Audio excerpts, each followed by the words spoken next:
These are 8 common U.S. snacks containing chemicals that have been banned or restricted in other countries around the world.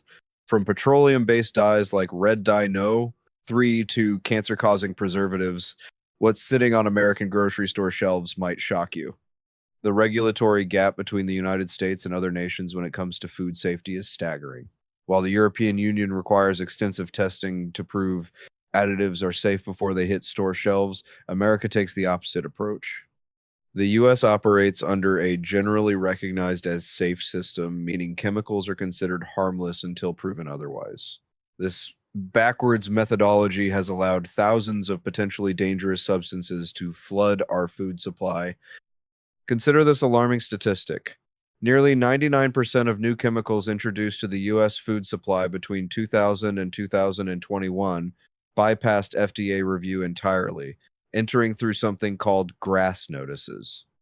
That's 756 out of 766 new chemicals added with minimal oversight. Meanwhile, countries across Europe, Asia, and beyond have banned many of these same substances after determining they pose unacceptable health risks. Even hormones like RBST, used to boost milk production in American dairy cows, remain legal here while being banned throughout the European Union, Canada, and Australia. Red dye, number 3, finally banned after 35 years. Let's start with perhaps the most egregious example of regulatory failure, red dye no 3, also known as erythrosine, was banned by the FDA in cosmetics back in 1990 after studies showed it caused thyroid cancer in rats. But here's the twisted part. It remained perfectly legal in food for over 3 decades. This petroleum-based chemical provides that bright cherry red color in thousands of products. We're talking candy corn, Little Bites muffins, cough syrup, even baby foods.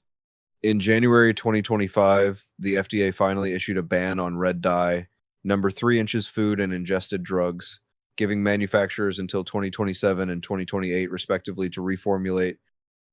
Thomas Galligan from the Center for Science in the Public Interest put it bluntly. This is a chemical that FDA itself determined in 1990 causes cancer when eaten by animals, but in 2024, it was still authorized for use in food. The fact that a cancer-causing dye was allowed in our food for 35 years after being banned in cosmetics reveals everything wrong with American food regulation. Brominated vegetable oil, swimming pool chemical in your soda. Next up is brominated vegetable oil, or BVO, a flame retardant chemical that was somehow deemed appropriate for human consumption. BVO was used to keep citrus flavoring from separating in sports drinks and sodas. The same chemical family used in swimming pool maintenance and furniture flame retardants was floating around in Gatorade. The FDA finally banned BVO in July 2024 after their own studies found it accumulates in body tissues and damages the thyroid. But here's what's telling. PepsiCo and Coca-Cola had already reformulated their products years earlier due to consumer pressure. The free market moved faster than our supposed food safety regulators. A 2022 FDA study revealed that oral exposure to BVO is associated with increased tissue levels of bromine, and that at high levels of exposure, the thyroid is a target organ of potential negative health effects. Yet, it took until 2024 for them to act on their own research. Potassium bromate, the bread enhancer that causes cancer. Moving to baked goods, we encounter potassium bromate. This chemical has been strengthening bread dough and cutting baking time since 1916. It's banned in Canada, the UK, China, and Peru, but remains prevalent in American breads, bagel chips, and breadcrumbs. But potassium bromate isn't the only problematic bread additive. Azodicarbonamide, known as the yoga mat chemical, is used as a dough conditioner in American breads and buns, including those formerly used by Subway. When heated during baking, azodicarbonamide breaks down into semicarbazide, a known carcinogen. This chemical is banned throughout the European Union but remains legal in U.S. bakeries. The International Agency for Research on Cancer classified potassium bromate as a Category 2B carcinogen in 1991. That's over 30 years ago. The chemical is supposed to convert to harmless bromide during proper baking, but when too much is used or bread isn't baked thoroughly, residual amounts remain. Those residues are what make this a cancer risk. The reason it persists in America, it's classified as a prior sanctioned substance, meaning it was approved before modern safety regulations existed. So, a century old chemical approval continues poisoning our bread supply. Titanium dioxide, the DNA damaging whitener. Titanium dioxide gives foods that pristine white appearance and bright colors. You'll find it in Sour Patch Kids, Hostess cupcakes, Skittles, and countless other confections. In 2022, the European Food Safety Authority banned this additive after reviewing thousands of studies, concluding it could damage DNA and chromosomes. Norway specifically banned Skittles because of titanium dioxide content, yet American children continue consuming this DNA-damaging chemical in their favorite candies. Melanie Benesh from the Environmental Working Group states it clearly. A chemical that builds up in the body and could harm the immune and nervous systems should not be in candies and treats marketed to children.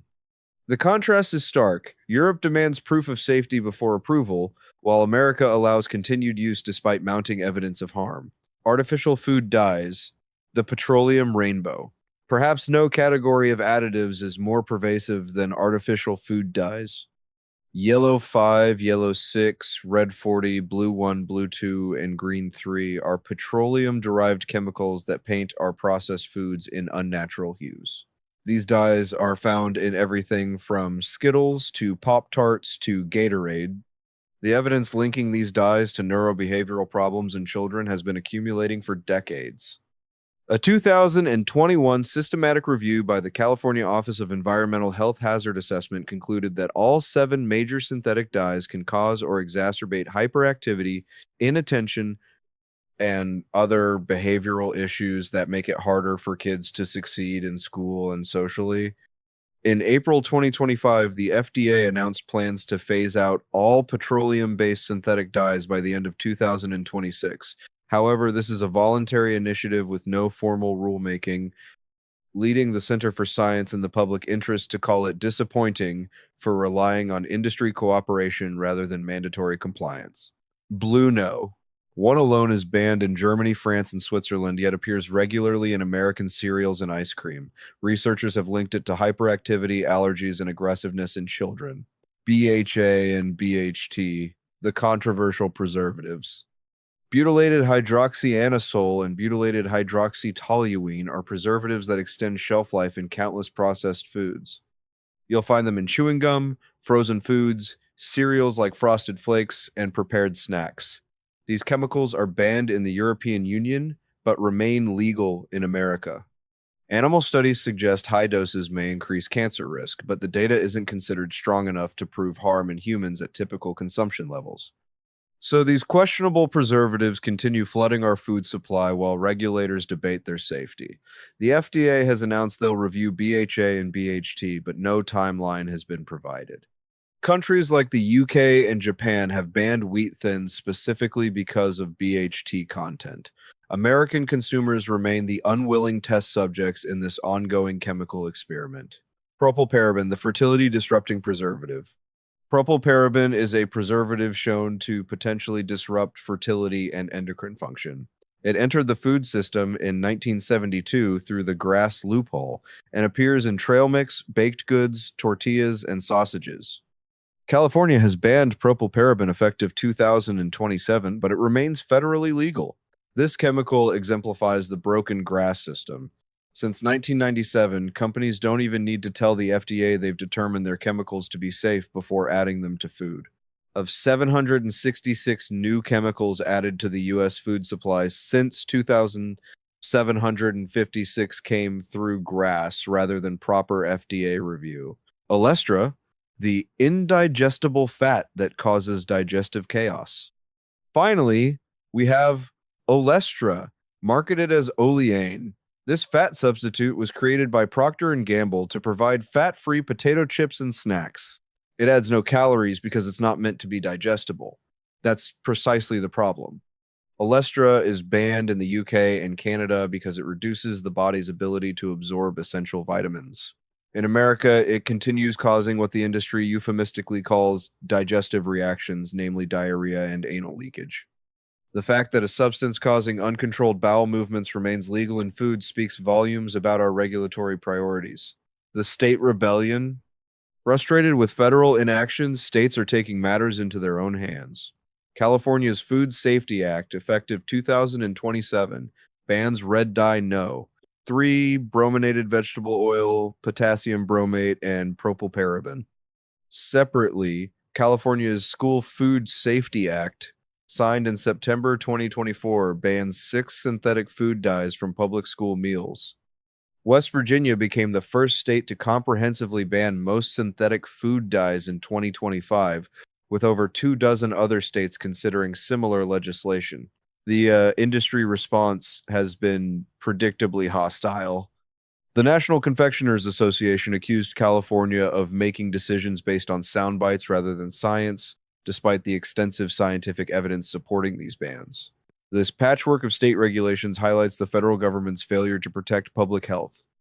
When individual states are forced to step in because the FDA won't act on decades-old evidence, the system is clearly broken down. The chemicals in these 8 categories represent just the tip of the iceberg. While other countries prioritize consumer safety and require proof of harmlessness, America continues treating its citizens as unwitting test subjects.